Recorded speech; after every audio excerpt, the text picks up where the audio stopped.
Ishii. He is the Secretary of the Department of Adult Correction. Turn it over to them. Thank you. As you know, we've been looking all day for a individual who was brought for a scheduled visit to UNC's North Campus in Hillsborough for a doctor visit. That individual escaped from custody from the adult corrections and is still at large. What we know right now is that we have convened a team in a partnership with federal, state, local agencies to apprehend this individual. We're working diligently to follow all the leads that we have. I'm not going to get into the weeds about what those leads are or the tactics behind what we're doing.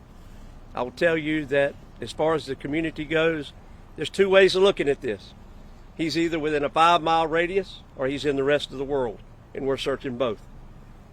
So with that, I will say that if you're folks in the community, if you see something that is suspicious to you, you can guarantee it'll be suspicious to us. Let us know. Call 911, call the Orange County Sheriff's Office. You can call 919-245-2900. You can call me at my cell phone, 919-612-0003. I promise you will not get a recording. I will answer. Again, to the folks in the community, if you see something, it might not mean anything to you, but it might mean something to us. So even if it's just a very small thing, a detail, let us know. We certainly want to follow up on that. And I'll now turn it over to Director Ishii. Well, thank you, Sheriff. Good afternoon. As we begin, I'm just going to provide some very brief information to build on our briefing from earlier this morning.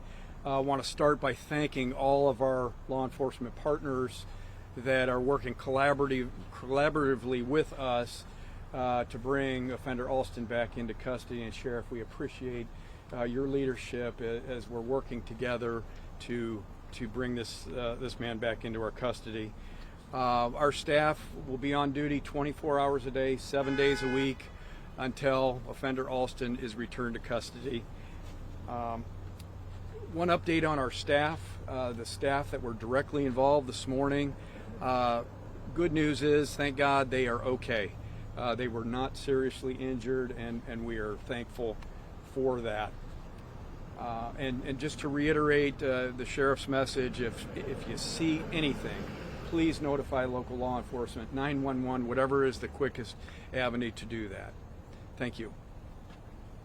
I do want to highlight a couple of things about the partnership and the working relationship between the agencies involved, all the way from the hospital police chief down to adult corrections.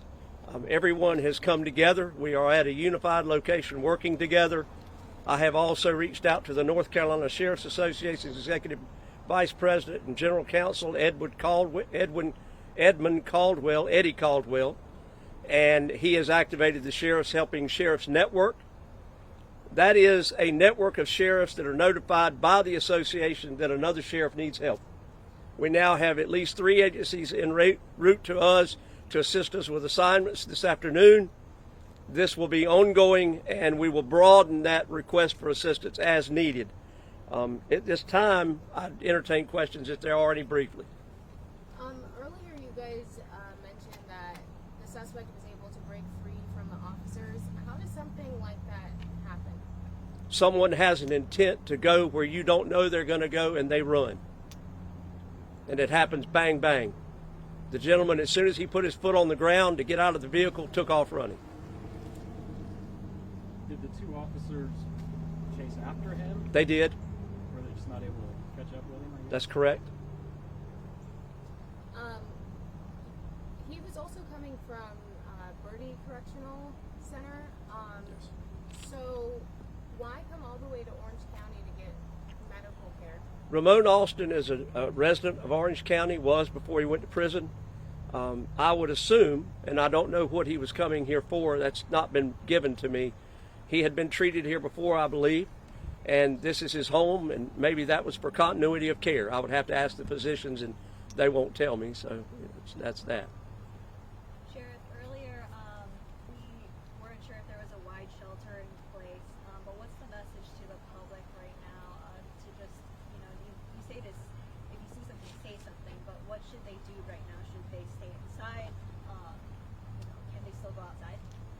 So thank you for that. And I will say that every day things bad happen around us that we don't know about. We know that this happened, and so we can just tell folks what happened and let them act accordingly and carry on their daily lives. The one thing I try to keep in my heart all the time is I'm not going to let somebody's wrongdoing interfere with me living my life. I will say that you have to take precaution every day in your lives. If you're in the area of that hospital, this morning would have been a good time to take precaution. As the day has gone on, 7, 8, 9, 10 hours, and we have not had any reported sightings, I'm not going to say lower your level of precaution, but you've got to live your life. Could you clarify those leg restraints that were on the offender before he got out of the vehicle? I mean, just trying to understand a little bit more about how he could have gotten out of those. So they're much like a handcuff, but they're a little bit larger to fit around your ankles.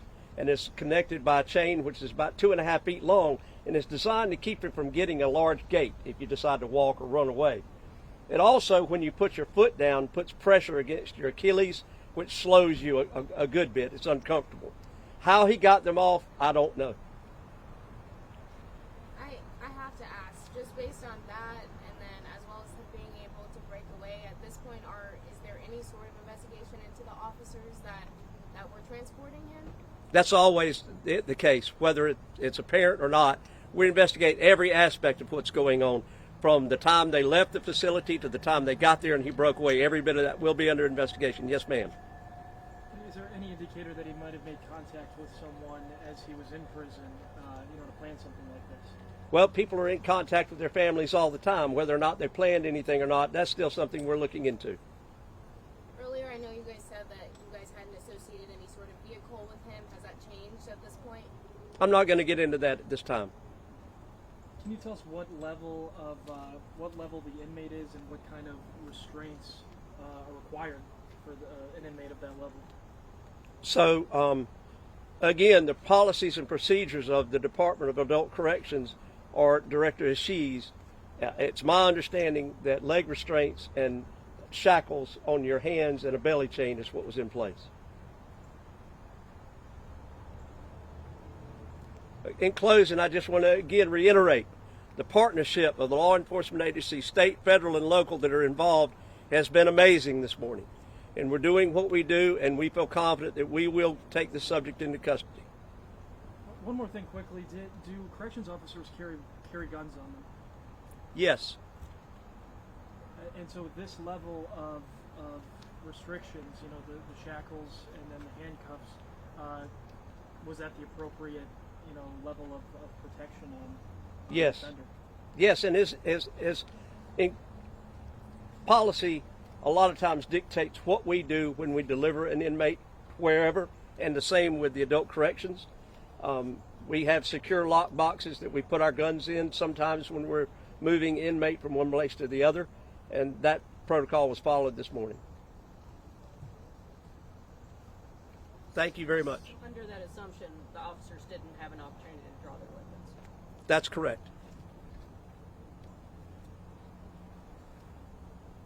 Thank you. Thanks, everybody. No, we do have some We've more got a new flyer for flyers. y'all. What's new here is we have a photo on here that we didn't have earlier today. The most recent photo on here.